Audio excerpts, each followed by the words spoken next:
Yeah. So we are live, and you can see you can hear music at the same time. Yep, yep. Two brothers talking loud and clear. All right. All right. All right. Happy Saturday. Happy Saturday. So good morning to anyone who winds up jumping on or checks us out later on. We are two brothers talking, We got two brothers. and we tend to talk. So we're glad to talk to you this morning. We're thankful to have the opportunity to do so. We started a series last week or 2 weeks ago that was centered around the power of the family unit. Today, and that series has 5 parts. So we're gonna continue down that path.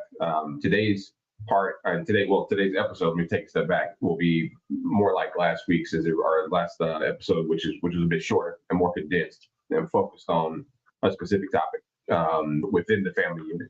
Okay. So we'll go through those topics. So the father in the family unit, the mother in the family unit. That's the next session, just to put that out there. So we may wind up having a guest for that. Okay. That might be helpful. That might be helpful. So, and that guest may be female. I'm just saying. Okay. Just saying. It's probably the right tone and tenor. Probably. But for today, we're going to get into the father factor, and that includes overall the presence and the power, and also the absence, which I think a lot of times we don't want to talk about. Yep.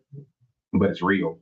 And the absence doesn't necessarily mean like not physically present. It can mean you're physically there every day and you're mentally and spiritually absent. Yeah.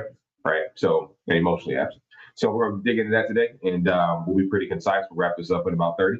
And then hopefully this blesses somebody, and we'll hit motherhood and the mother factor next week. All right. So jumping in, maybe to get us started, Mark, what do you think? Or when you think about the father's presence, not perfection, but presence, Okay. what does that actually mean to you? When you distinguish between presence and perfection, what do you mean? So what I mean is like there is no such thing as the perfect father except God. Okay. So in other words, I'm asking you to answer that question with a little grace toward the father. Gotcha. And we'll answer the same question with some grace toward the mother next time. Good. Okay. We're on the same page. So what I think, so your question is basically what is a father? Well, like what does the father's presence mean to the household? I think it's a foundation to some degree. I think the father's relationship with the mother, the father's relationship with the children, if there are children, are like the foundation for that home. Mm-hmm. I understand there's like traditional families and there's non-traditional families, but generally speaking, by the original design, the father is that cornerstone of the family, or should be at least. And when that is not there, then the foundation starts to shake, and everything you build upon that foundation gets a little shaky. Mm-hmm. So I look at him as again, like it's not perfection, but I think by design, the father is very important to the family and his presence there. Yeah, I agree. So when I think about it, the way I thought about describing it was really more centered around like less about the foundation. Okay. I think the father in a Christian house, I think the father, or for that matter, in a Muslim house or a house that's based on centralized, defined values, regardless of your religion. Okay. I think the values are the foundation, and the father can point you to that, which makes me think about father presence is more of a compass than the foundation. Like without the father's presence, the house has no direction. The house doesn't know where to go. For instance, the father can bring you to church. Well, the church and the value that you build over years, that value system in God is the foundation. Right. Because man will falter. So you don't want the father to be the foundation, and you want God to be the foundation. But the man points you in the house. I think our fatherhood responsibility is to point and direct the family, guide the family to that, right, and to keep us to that. And it's so I look at fatherhood presence as like a compass, and then when the father's absent, I look at it like the compass is absent. Gotcha. So imagine trying to navigate, you're out in the middle of nowhere in a desert and you're trying to navigate toward water and you have no compass, nothing to tell you where the water is. Right. So you're just flying blind. Maybe you'll find it, maybe you won't. And I think a valued father presence, an engaged father will be that compass for you. Yeah. Does that make sense? No, it does. And I agree with you. I think the only reason why I would say like the father ends up being the foundation, regardless of the religion or your beliefs, or whatever, is because even in the establishing of like the moral foundation, that father is probably gonna end up having to take the lead in that. Like, I don't think there's an assumed, especially in 2026, there's not an assumed kind of traditional moral foundation for homes now. So even the establishing of like, this is what our home is going to look like kind of falls on the father. If we're not assuming that's God, so to speak. So I think in general, a Christian home, a non-Christian home will be getting a falter without somebody establishing. Mm-hmm. I'm not trying to nitpick on whether the father is a foundation or not, but it's just like there's somebody in that home that's going to establish like, hey, this is our foundation. This is what we believe. These are our traditions. And then is also responsible for maintaining that down the road. Right. So I agree with you. He is the compass, or traditionally speaking, the father is the compass for the home. Mm-hmm. Yeah. It's interesting. You put it. You just hit on something that we're going to talk about. So you might as well just hit on it now in the spirit of time and attention. Okay. You mentioned that there's no traditional structure in the home today, like that, or there's a limit. There's less traditional structure in the home today. Say a little bit more about that. Like, what do you mean by that in the family structure? Right. I think the times we live in today, where it's pretty open. A family is just kind of however we define it, out of necessity, because of the brokenness in our world. Like, it's shifted. But I do think you can't reinvent. If things were designed a certain way, you can reinvent them, but it's gonna falter because it wasn't designed to work that way. It's like taking if I have a Lamborghini and I start treating it like a tow truck, Mm-hmm. it might last for a little bit, but eventually it's gonna break it down. So the more we shift and change what a family looks like and what a man is, what a father is, if we do that as a society, we're constantly evolving. But I think we put pressure on the design of the home, and it is what it is. Mm-hmm. Yeah. Yeah. It almost seems like it seems like the way that I would have, like, the way that I look at my household. I think my household is probably more traditional, just by happenstance. I think that's just the way it worked out, even based on how me and my wife were brought up, or just our circumstances. Like when you think about there's a financial, there's an emotional, and there's a spiritual side. On the financial side, like, I'm the main breadwinner in my house. Okay. On the which I would say is, whether we like it or not, that's traditional. Yeah. That's not as common today as it used to be, but it's traditional. Right. That the man would bring in, would provide.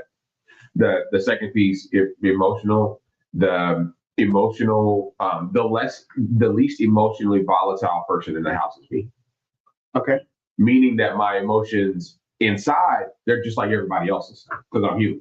Right. But when I let out in my house, I have to make sure I don't let those emotional tidal waves out, because I feel that I impact the house and the mode in the house, in the mood, and I don't want to negatively impact that. So, because my kids and my wife have their own tidal waves, right? Because they're human and they live life. So I want to be the calm in the house where I can. I'm not perfect at that, but that's what I try to be. Right. And I'm aware of it. And then I think lastly, like the spiritual, if there's somebody in the house that leads more spiritually, like it's me, I'm going to lean more towards either, pushing to go to church, or pushing for prayer, or reminding what would God do in this situation, or what would God expect of you in this situation, or have you talked to God? Like, have you been praying? Do you need help with prayer? Do you understand, what's going on in your life and how that relates to God's mission for you? Do you know how blessed you are? Like, all those things, those three areas, traditionally a man would,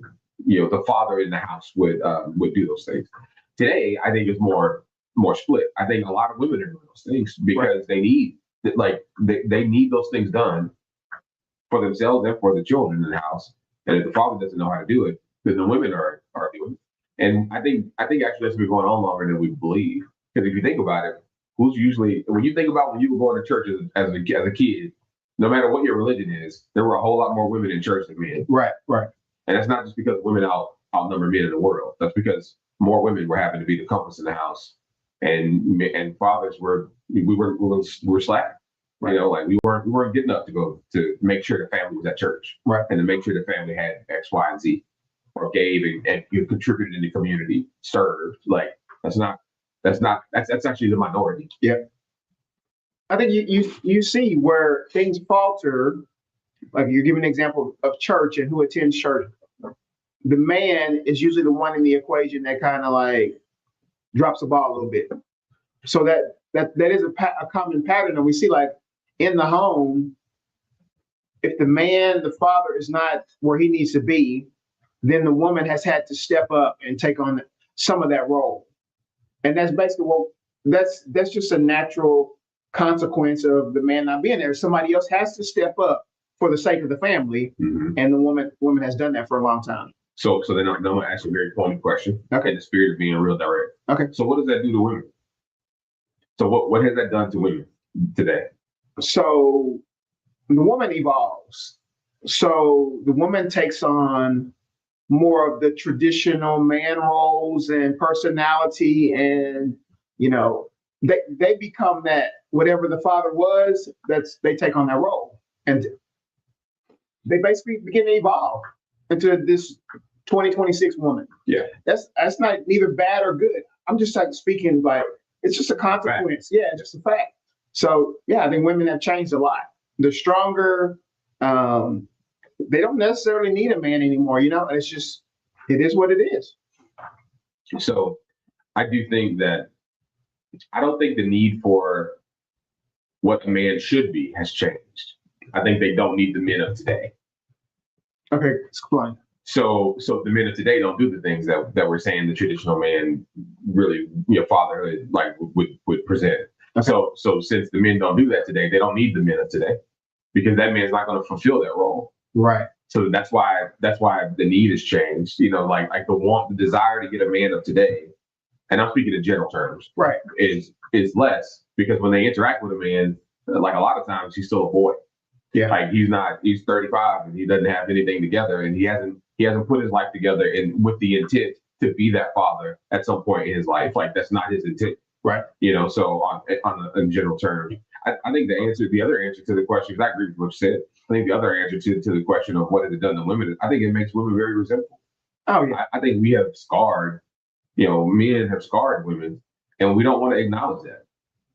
Like we have to, and if you don't want to look at yourself, like take yourself out of the equation. Look at your mom. And think about what she's had to do versus the traditional, mother and father structure. Like she's probably had to do a whole lot more today on average than what would have been necessary, in a traditional structure if she had a man that was providing and emotionally and spiritually present. Right. And that doesn't mean your father's a bad father. It's just been the state of what they've been taught, and we've been taught for a long time, generations. It's not just like recent. So it doesn't mean anybody's bad or good, but we don't solve it unless we acknowledge the truth. The truth is, it's made women really resentful because it's scarred. It really, really has scarred women in a way that deep down, and sometimes even unknowingly, when I talk to women in my life, unknowingly they're kind of like. They have a negative view of men.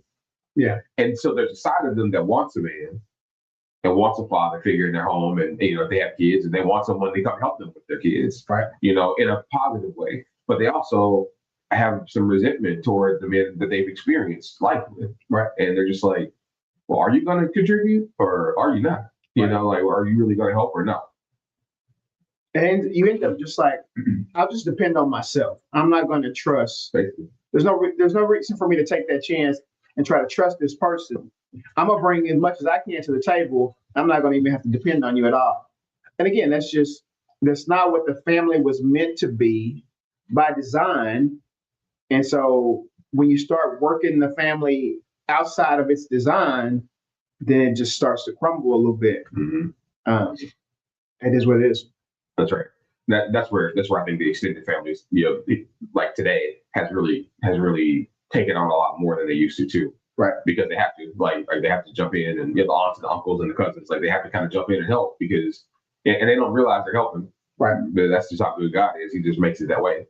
And it happens. But like moms have to lean on other people, because they don't have the father to lean on that they feel that they trust to lean on. Yeah.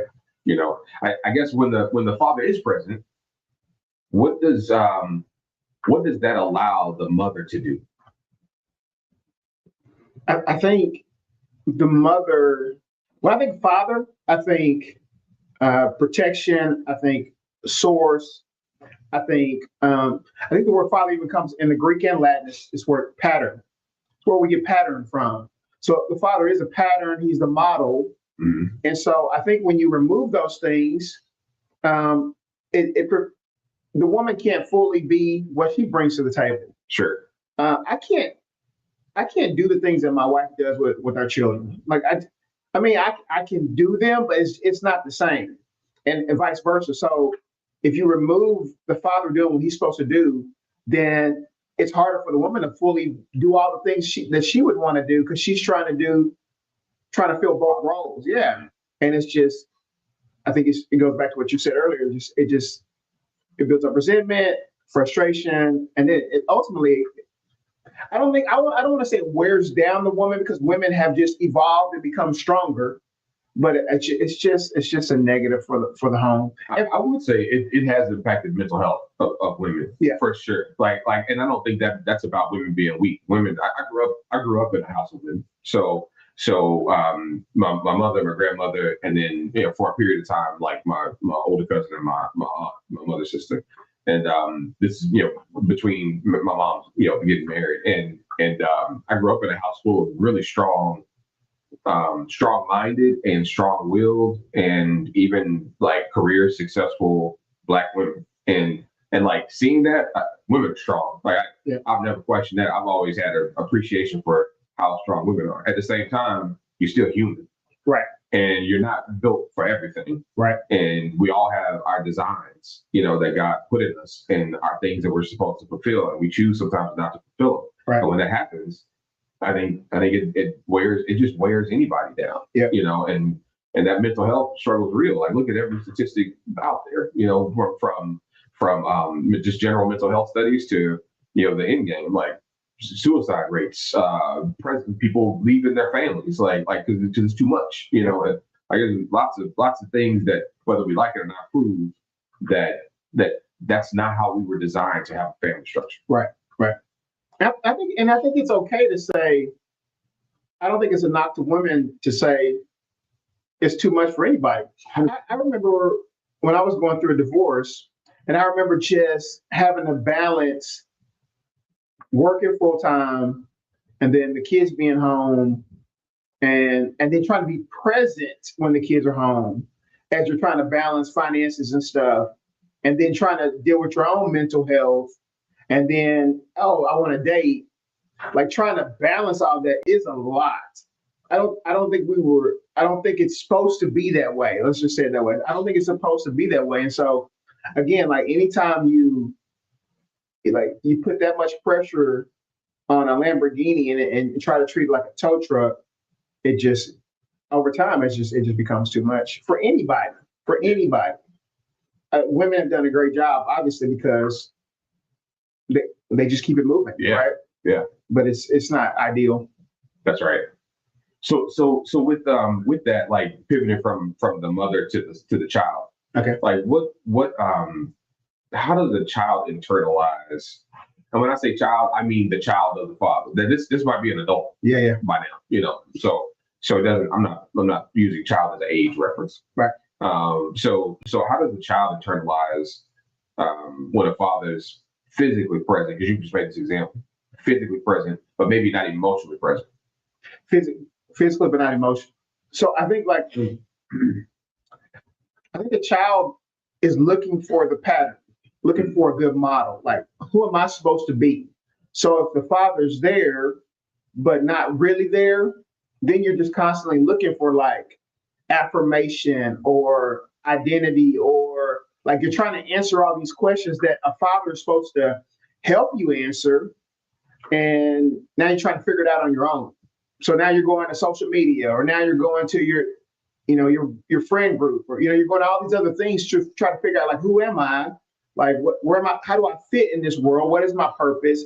And these are all questions that a father or mother help you kind of work through. And now the father's not there to give you that example or that good pattern, and it just makes it harder on that child.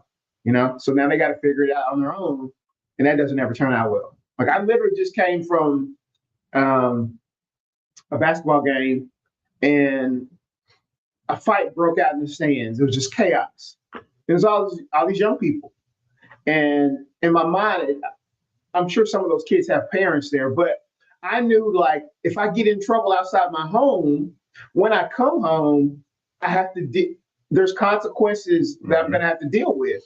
And so when there are no consequences when you come home, it just heightens that kind of lifestyle, those kind of actions. And so I just think, as a whole, the kid, now they got to figure out what life is supposed to look like when their brain hasn't even fully developed. When we're talking about a smaller child, and then as an adult, if I didn't have that example, then it's just kind of like, man, I just figured this thing out on my own. And it looks really messy as you get older. A person who hasn't had a good pattern to follow, it's like, it just looks like you just tried to, it looks like you just tried to figure this out on your own. Right. And it doesn't usually work. What I just heard you say was like you always need a person of reference in your life when you're young, so that you have, I use that word specifically because it's a healthy kind of fear. It's not like fear of being hurt, right? But it's a healthy fear. Like, oh, I know that if I do this outside of my house, my dad's gonna get on my ass. Like there ain't gonna be no ifs, ands, buts about it. Yep. Like, mom's gonna get on me too. But I don't have the reverence for mom. And see, some women can create that reverence. Yeah. And some kids do have that reverence for their mom. But like, I would say that our kids have a reverence for Shamik. So, because she'll go crossways, right? Like right up and down there like a tornado. If she feels like that's appropriate, right? She set an expectation and it didn't get met, she will sometimes do that. Right. But there's also a lot of moms, and there's times where like that's not the case. Yeah. And if they don't have a reverence for somebody, then they'll be these kids in the stands potentially just acting crazy. Yeah. And acting crazy, and then afterwards celebrating that they acted crazy. Yeah. Not dreading, because the kids are still gonna make mistakes when they have reverence. Right. But afterwards, what's happening with that reverence? Like, if I made a mistake, I had that reverence for my mother. If I made a mistake, I was afraid to go home. Yeah. Like, I already know it's about to go down. Yeah. When I get to the house. And I don't think that a lot of kids have that today. Yeah. And that's not about like not whipping your child and blah blah blah. That's not about that. And you'll get TPS calling you, and you can't do today what you used to be able to do. I argue that's different, because I've proven that that's not true. You can do what you need to do, right, without anger. Right. You know what I'm saying? So like, if that kid doesn't have that reference, like, that's on us as parents. The period. Like, it's not on the kid. If a kid doesn't reverence their family or their parents at home, then why would they reverence their teacher? Right. Like, it just grows. I'll sit in the stands and I'll just watch how many kids like just walk in front of me, like literally almost on the same bleacher, and not look at me and say, "Oh, excuse me." Mm-hmm. Just like, no big deal. Like, they won't say anything. Like, I'm not even there. Like, if I was with my parents as a kid and I walked past somebody, it was like, "Hey, say excuse me." I mean, they might, stop me and like, "Hey, say excuse me." Mm-hmm. But it's just, if I haven't learned to reverence my family, my parents, and then I go into the real world, I'm not going to reverence an employer. The examples they just grow and grow. Yeah. And so the more society tries to say we don't need the man, we don't need the father, it'd be different if we had the fruit. Like, society is just so great now that we don't have this father figure anymore, but it's just not the case. And so I think we just got to be honest with some things. Like, we need these established roles that God has given us. We need them for a reason. And then the more we ignore that, we see the reason we need them in the first place. Right. Yeah. Right. I think that on the other side too of like how children internalize that that father presence or lack of presence is there's some resentment from the child too. Yeah. I do think that children resent they have a resentment toward the father who's not emotionally present, even if he's in the home, and especially when he's not at home, in respect of like being discarded. It's almost like a child, not almost. Children oftentimes feel like they were. There's a word I'm looking for. Like they were just kind of cast away and left behind, right? Like trash. You know what I mean? And that's and it makes them feel like they're not important. Think about what that does to a daughter, particularly. Like makes her feel like if she wasn't worth the most important man in her life sticking around and being engaged, or standing in front of her, but then he being emotionally like totally not present. Instead just looking at her and paying attention to her. If the most important man in her life won't do that, she won't hold another man accountable to do it either. Right. So when she meets a man and she gets older, she's not going to hold him to much of a standard. Right. All he needs to do is be physically present. Yeah. Yeah. Because that's what Dad said. Yeah. That's what Dad showed. Yeah. You would think it wouldn't play out that way, but it just naturally does. It does. And everything you described, I met with a young man here this past week. His father wasn't there and then ended up passing away. And he was just talking about how he had an experience where he was able to forgive his father. But there's a lot of resentment there. It's like, why didn't you want me? Mm-hmm. Why didn't you care enough to be there? Like, what's wrong with me? So now you got this child, like trying to process, like, why doesn't the person who should be one of the most important people in my life, he just, to some degree, just abandoned me? Like, what's wrong with me? Mm-hmm. Like, how does a kid process that? And as he processes that, like, what does that look like down the road? You're going to, at the very minimum, you're going to have resentment. Right. You're going to have that resentment. Right. Yeah. So I guess maybe to kind of bring us to a little bit of a wrap up, and then we'll do the motherhood, the mother factor next session.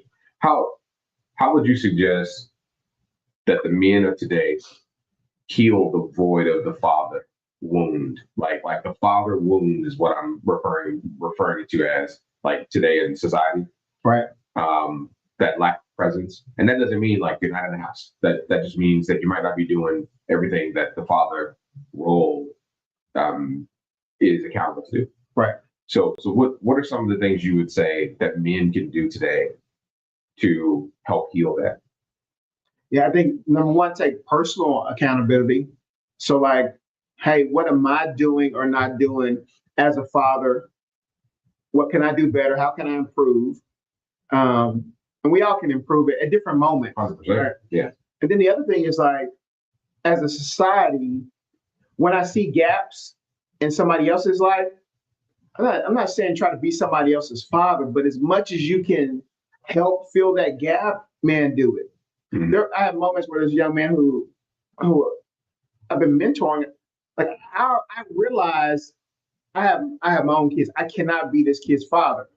But if that kid needs to have if his mom hits me up and says, hey, so-and-so he's tripping, I can pick up that phone and have a conversation with him. We can go out to lunch and sit down and talk. I can listen. I can celebrate him when he graduates from high school. But I can do all these little things that don't consume a lot of my time without having to step in and be like, I'm going to be this guy's father. I can't be your father, man. But I can show you as much love and time as I have to give and offer. So I think I'm going to deal with myself personally, and and where I can meet other needs in society, I'm going to do my best to try to do that. That's the best advice I can give men who want to be good fathers and who feel like there's value in having fathers in society. Yeah. I think to just pile on to that, because I agree with both what you said 100%. I think it's important that men recognize the gap first. Like, kind of the old saying, what is acknowledgement is the first step to healing or to change. Yeah. Like, we need to acknowledge it. I don't think generally men are ready to look in the mirror and not just see themselves, but to just see men Right. in general. Look in the mirror, and as you as a representative of men in your community, at least, if not in your family and in the world, we haven't been great at demonstrating the father factor. And we have a lot more to be desired that we can do. Yeah. And instead, what have we done with that time? And recognizing that. And that answer is going to be different for every man. But what have we done with that time? Right. Whether you're a father and you haven't been as emotionally present, or you're a father and you're not present at all, or you're a man that doesn't have any kids, but you've been blessed to have something in you that wants you, that pushes you to mentor children, and you have the capacity to do that. Right. Either of those scenarios, and everything in between. Like, are you willing to look in the mirror and recognize that we can do so much more? Yeah. And this is not about beating us up. This is about us living up to our full potential that God created us for. Right. And it doesn't really matter what your spiritual belief is either. Like, I don't think there's any ethnicity, religion, regional affiliation that would say in this region, like, we got fatherhood to figure out. No, I'm pretty sure that's not the case. Like globally, the numbers would say that's not the case. Right. So I think acknowledgement is number one. Number two, I do think that when we think about fatherhood, we first think about people who have biological children, and I think that's only one use case. Right. Like, if you're a man, like, there is a opportunity for you to be some type of father figure to somebody. It's got a lot to do with why we're here. Right.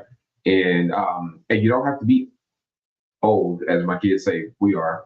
You don't have to be old we're in our late 40s. We don't have to be that old to do that. Right. You could be in your 30s. You could be in your 20s. If there's an opportunity to mentor somebody and give them and be that compass for them, right, even though they might not have you as a compass every day in their house as their dad, the occasional compass does guide your direction. It does. Right. So if you only see the compass once a month, back in that analogy of the desert, and you don't know where to go. Right.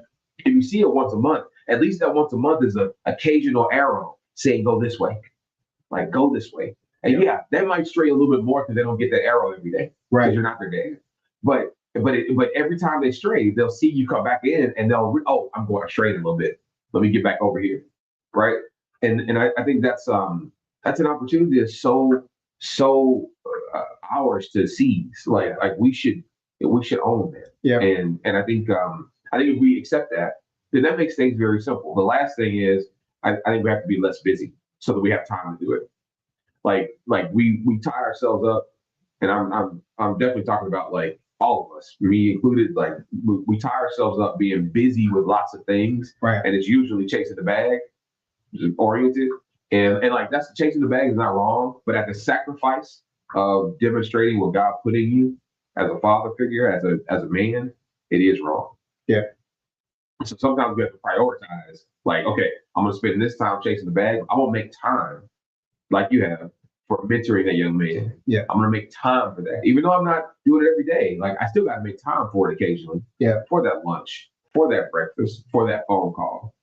Right. And if we stay so busy, Satan loves to keep us really busy with things that are not productive. They're just activities. Yeah. Right. And they make us feel good. And, like, it's not all about you feeling good. That's hard because our society is like, go, chase that bag, so on and so forth. And one thing the Lord's been dealing with me about is, like, overfilling your schedule where you don't even give him an opportunity to bring something or someone into your life.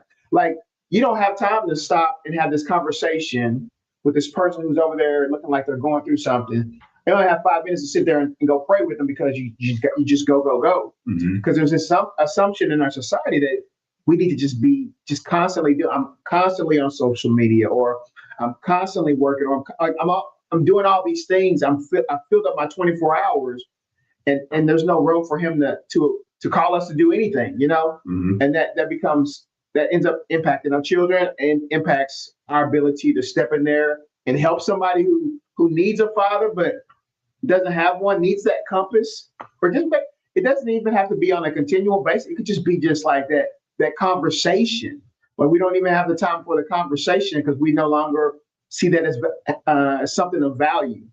But I'm totally with you, man. It's just we got to take some time back. We got to get our time back to give our time to things that have true value in life. And the family is something we should be giving our time to. More, yeah, More. 100%. I agree. I agree.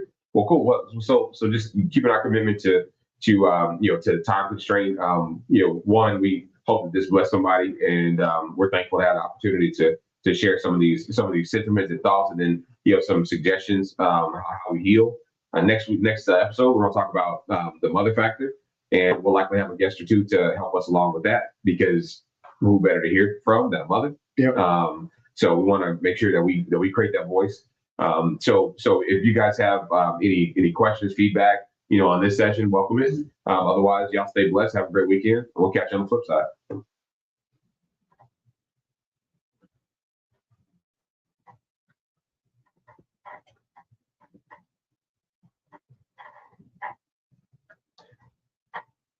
Almost.